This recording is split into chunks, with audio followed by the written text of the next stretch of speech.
সাবাতিনার কি হয়েছিল? আমি সাবাতিনা। হুট করে একদিন ট্রেনে এক ভালো মানুষের দেখা পেয়েছিলাম। আজ তার সাথে সেই ট্রেন যাত্রার গল্প রইল জীবনজয়ীর পাঠকদের জন্য। ২০২৪ সালের ডিসেম্বরে মামাতো ভাইয়ের বিয়ের অনুষ্ঠান। যাব ঢাকা থেকে রংপুর। কোন ট্রেনে যাওয়া ভালো হবে জানতে চাইলে মামাতো বোন বলল, দ্রুত জানে যাও। ট্রেন পার্বতীপুরে নামাবে, সেখান থেকে লোকাল ট্রেনে করে রংপুর খুব সহজেই যেতে পারবে। দ্রুতযানের পার্বতীপুরে পৌঁছানোর কথা রাত 3:45টার দিকে। শীতের রাতে সেই সময়টা মানে বুঝতেই পারেন।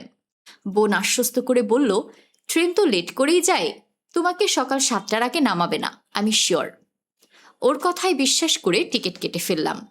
কমলাপুর রেল স্টেশনে আসতে ট্রেন কিছুটা দেরি করলেও পরে দেখি চমৎকার গতিতে এগোচ্ছে। দেখে শুনে টিকিট করাতে আমার সিট ছিল ঠিক জানালার পাশে। ওঠার সময় পাশের সিটটা ফাঁকা ছিল। কিছুক্ষণ পর এক যুবক এসে সেই সিটে বসে পড়ল। তার বয়স হবে আনুমানিক 28-29। রোজ কত শত খারাপ অভিজ্ঞতার গল্প শুনি, শুনে শুনে যা হয়, অপরিচিত পুরুষ পাশে বসাতে কিছুটা বিরক্তি লাগলো। কিন্তু আমি আশ্চর্য হলাম, ছেলেটি ভদ্রভাবেই বসে রইল। একবারও সিটের হাতলে হেলান দিল না, শরীর ছুঁয়ে বসার চেষ্টা করলো না, কোনো কথাও বলার আগ্রহ দেখালো না। সব মিলিয়ে নির্ঝঞ্ঝাট শুরু হলো যাত্রা। আরামে বসে ট্রেনের জানালার হাওয়া খেতে খেতে আর বাইরের মনোরম দৃশ্য অন্ধকারে যতটুকু দেখতে পাওয়া যায় তাই দেখছিলাম। জয়পুরহাট পার হওয়ার পর বুঝলাম ট্রেন আমাকে সকাল হওয়ার আগেই পার্বতীপুর নামিয়ে দেবে। এবার কি হবে? এখন দরকার হয়ে পড়ল স্টেশন, রুট, নিরাপত্তা ব্যবস্থা সবকিছু জানা। এক প্রকার বাধ্য হয়েই জিজ্ঞেস করলাম, আপনার বাসা কোথায়? বললেন, পার্বতীপুরেই। এই সময় পার্বতীপুর থেকে রংপুর কিভাবে যাওয়া যাবে? উনি জানালেন, স্টেশন থেকে অটোতে বাস স্ট্যান্ডে যেতে হবে। 5টায় একটা বাস রংপুরে যায়, নইলে লোকাল ট্রেনের জন্য সকাল পর্যন্ত অপেক্ষা করতে হবে। একই কথা, দুটো উপায়ের কোনোটাই আমার কাছে জুতের মনে হচ্ছিল না, কিন্তু বিকল্পও তো আর নেই। উনি সম্ভবত আমার উদ্বেগ বুঝতে পারলেন, কিন্তু কিছু বললেন না। কথা আর বাড়ল না। অনিশ্চয়তার চোটে আমার অবস্থা জেরবার। ভোর 4টায় ট্রেন পার্বতীপুরে নামিয়ে দিয়ে গেল।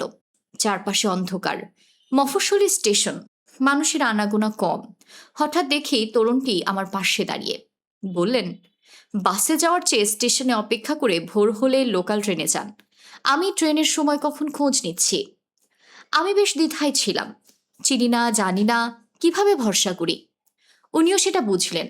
স্টেশন থানার সামনে কিছু মানুষ চায়ের দোকানে বসেছিলেন, কয়েকজন পুলিশও ছিলেন। উনি আমাকে সেখানে বসতে বললেন। চায়ের দোকানে গিয়ে ট্রেনের সময় জেনে এসে বললেন, চা খাবেন? আমি বললাম, আমি চা খাই না ভাইয়া।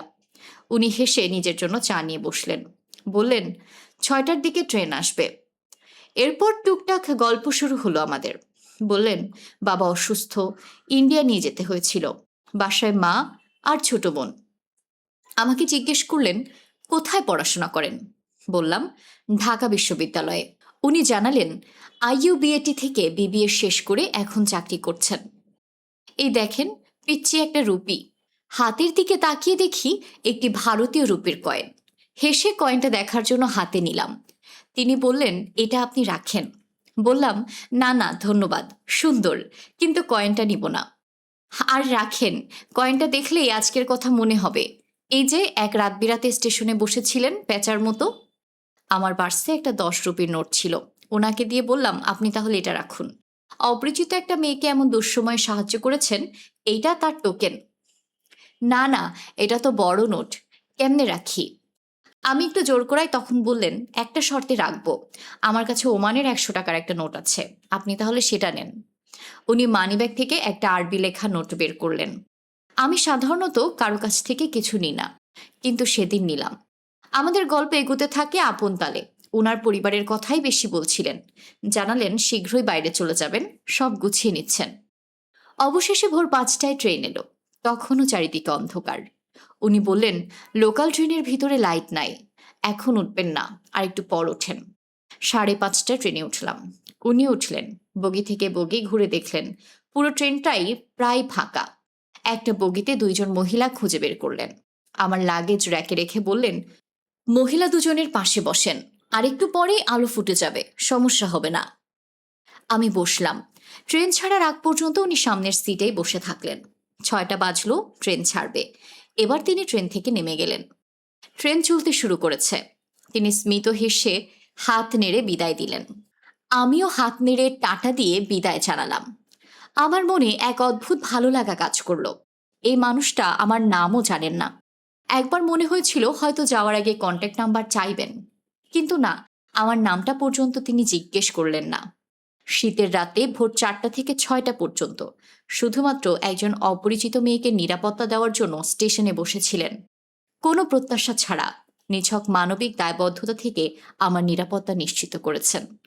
এই ভালো মানুষগুলো আছে বলেই সমাজ এখনো টিকে আছে।